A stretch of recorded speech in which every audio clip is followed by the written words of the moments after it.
Au nom de Dieu, le tout miséricordieux, le très miséricordieux.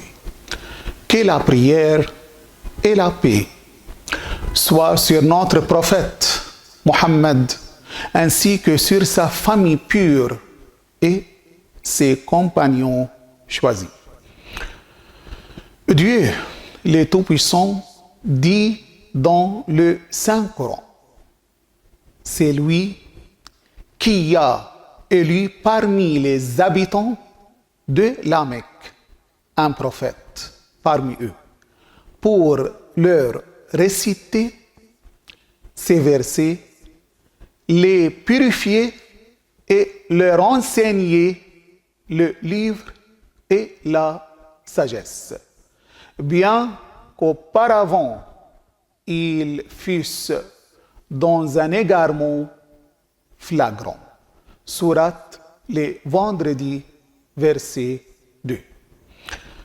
Chers bien-aimés, dans un désert aride, balayé par les vents du retard et de l'analphabétisme, et à une époque où l'ignorance a envahi les esprits, où la curiosité a assombri le cœur et où la corruption et la déviation ont marqué les mœurs et les comportements des gens. La lumière de la mission prophétique a brillé. Cet événement majeur a renversé les équilibres de l'histoire et ouvert les portes de la guidance et de la justice pour l'humanité tout entière. La mission prophétique bénie, survenue le 27 du mois de Rajab, a constitué un tournant décisif, non seulement dans l'histoire des Arabes et leur avenir, mais aussi dans le cours du monde entier. Car Allah, le Très-Haut, a éclairé les ténèbres de l'ignorance par l'islam et brisé les chaînes de l'esclavage et du polythéisme. Allah, le Très-Haut, a envoyé son prophète Mohammed, paix sur lui et sur sa famille, avec le message de l'islam pour sauver les gens du bouleversement dans les marécages de l'incrédulité, du polythéisme et de l'injustice. Son éminente mission a marqué l'aube d'un nouveau jour débordant en valeurs nobles et en principes élevés, riche des plus grandes vertus et des nobles mœurs. Son message tolérant était une délivrance de la période pré-islamique, de ses traditions, de ses superstitions et de ses mensonges. Chers et bien-aimés, lorsque nous étudions la réalité sociale et politique de la péninsule arabique avant l'islam, nous constatons que la tribale était dominante et les différences sociales et de classe étaient remarquables. Les Arabes n'ont connu le régime social qu'après l'établissement du premier État islamique à Médine. L'islam est venu pour consacrer le principe d'égalité entre les êtres humains, déclarant que la distinction et la supériorité ne peuvent être que par la droiture et la piété. Allah, le Très-Haut, dit: en vérité, les plus nobles d'entre vous auprès d'Allah et les plus pieux. Sourate Les Chambres, verset 13. L'islam a aboli les privilèges basés sur la race, la couleur, la richesse et les pouvoirs.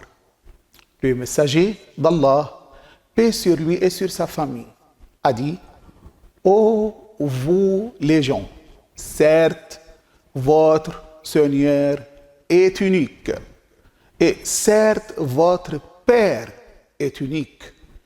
Il n'y a pas de mérite pour un arabe sur un non-arabe, ni pour un non-arabe sur un arabe, ni pour un rouge sur un noir, ni pour un noir sur un rouge, si ce n'est par la piété. Certes, c'est lui d'entre vous qui est le plus noble auprès d'Allah, et c'est lui qui a le plus de piété. Mes chers croyants, l'islam a enregistré une position pratique de rejet de l'esclavage et de la servitude.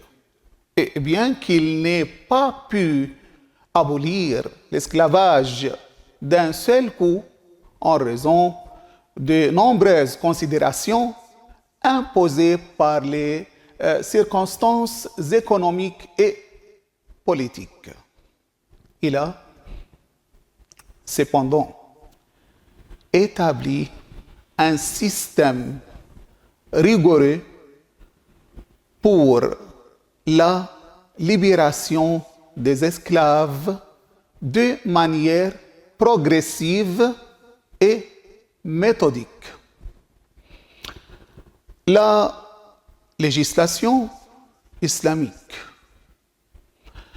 a encouragé la libération des esclaves et considéré l'affranchissement comme un acte noble qui rapproche le serviteur de son Seigneur. Elle a également imposé les expiations pour libérer les esclaves et encourager leur traitement bienveillant, tout en interdisant tout préjudice à leur égard, en quoi que ce soit. Selon les nobles prophètes, Muhammad, paix sur lui et sur sa famille, vos serviteurs sont vos frères, placés sous votre responsabilité. Ainsi, celui dont les frères est sous sa garde doit le nourrir et le vêtir comme lui-même s'est nourri et s'habille. L'islam n'a pas négligé la question de la femme, qui était l'une des problématiques épineuses dans la société pré-islamique. En effet, il a dénoncé la perception stéréotypée et inférieure de la femme, considérée comme une source de pauvreté et de honte. Il a également condamné les Arabes pour leur pratique de l'infanticide des filles, considérant cet acte comme un crime contre l'humanité. De plus, l'appel islamique, à travers sa constitution, le Saint-Coran, a préservé à la femme sa place et sa dignité et a établi la justice comme principe et mesure entre elle et l'homme en matière de droits et de devoirs, les égalant dans la plupart des obligations et des responsabilités.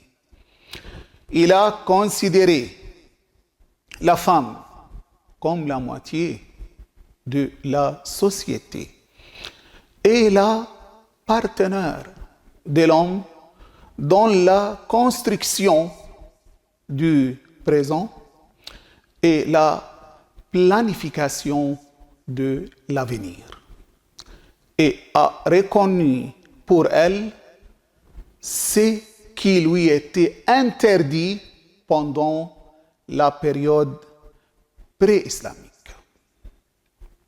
En matière de droit tels que le droit à l'éducation, à l'héritage, au travail et à la participation dans la vie publique.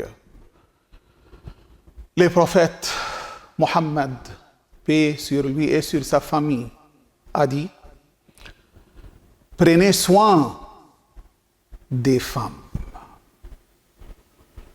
Chers bien-aimés,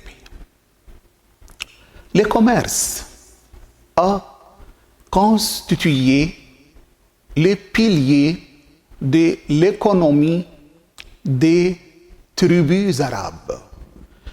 Et le commerce du vin et de l'esclavage était parmi les activités les plus répandues.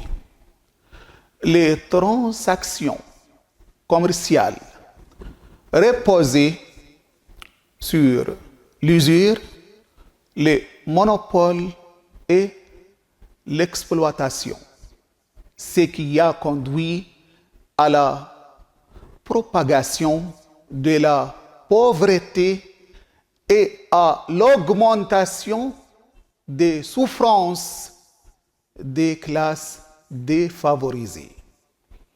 Avec l'émergence de l'islam, les transactions usuraires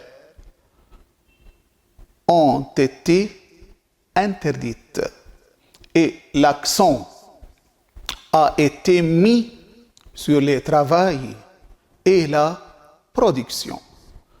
Le messager de Dieu, paix sur lui et sur sa famille, a loué la main qui travaille, considérant qu'elle est aimée de Dieu, le Très-Haut, et de son messager. La solidarité sociale a été pratiquée à travers la zakat, le khums les expiations et les aumônes. Et les affaires financières ont été organisées, ce qui a contribué à bâtir une société économiquement cohésive. Ainsi, mes chers frères, en comparaison avec l'état des ignorants avant le lever du soleil de l'islam, nous constatons que la religion authentique a provoqué une transformation radicale sur tous les plans et dans divers domaines de la vie et ses aspects. Elle n'a négligé ni ignoré aucun des aspects liés à la vie de l'individu et de la société, sans lui accorder l'attention et la protection nécessaires. Elle n'a pas hésité à fournir des solutions efficaces à tous les problèmes et obstacles qui entravent le chemin de l'homme vers l'intégration, le progrès et la réalisation du bonheur espéré. Chers bien-aimés, à l'occasion de l'anniversaire de la mission prophétique noble et devant cette étape historique, éternelle, nous sommes appelés à nous familiariser avec l'islam. À partir de ces sources authentiques et à lire l'histoire islamique et la biographie prophétique avec un esprit ouvert et une mentalité pure, loin des jugements injustes, des fanatismes étroits, des émotions excessives et des positions préconçues. Je m'adresse avec un amour sincère aux jeunes et je les appelle à s'accrocher à leur religion droite. Je les appelle à cet horizon vaste et à cette méthode vivante et dynamique qui correspond à l'esprit et à la nature humaine et qui réalise l'équilibre entre l'esprit et la matière. En effet, l'appartenance à l'islam et l'application de ses enseignements et de ses règles dans nos vies et nos sociétés sont une nécessité pressante imposée par les exigences de la réalité que nous vivons et confirmée par les grands défis qui nous confrontent, notamment en cette époque saturée de complexité et dans le contexte de l'effondrement total et de l'échec désastreux des théories et idéologies qui ont été présentées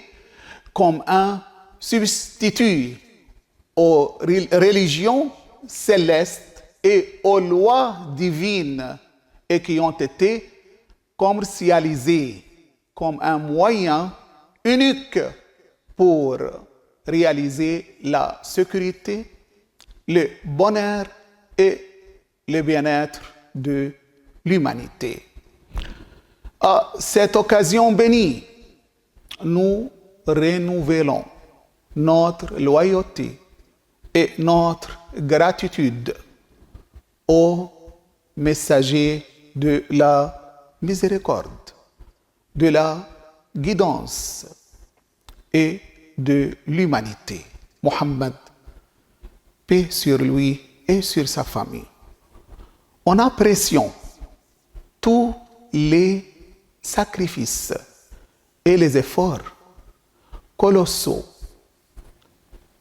qu'il a fournis avec sa famille pure et les élus de ses compagnons pour l'essor de l'être humain et son élévation et pour le faire passer des ténèbres, de l'incrédulité et de l'ignorance à la lumière de la foi, de la science et de la guidance. Louange à Dieu, Seigneur de l'univers.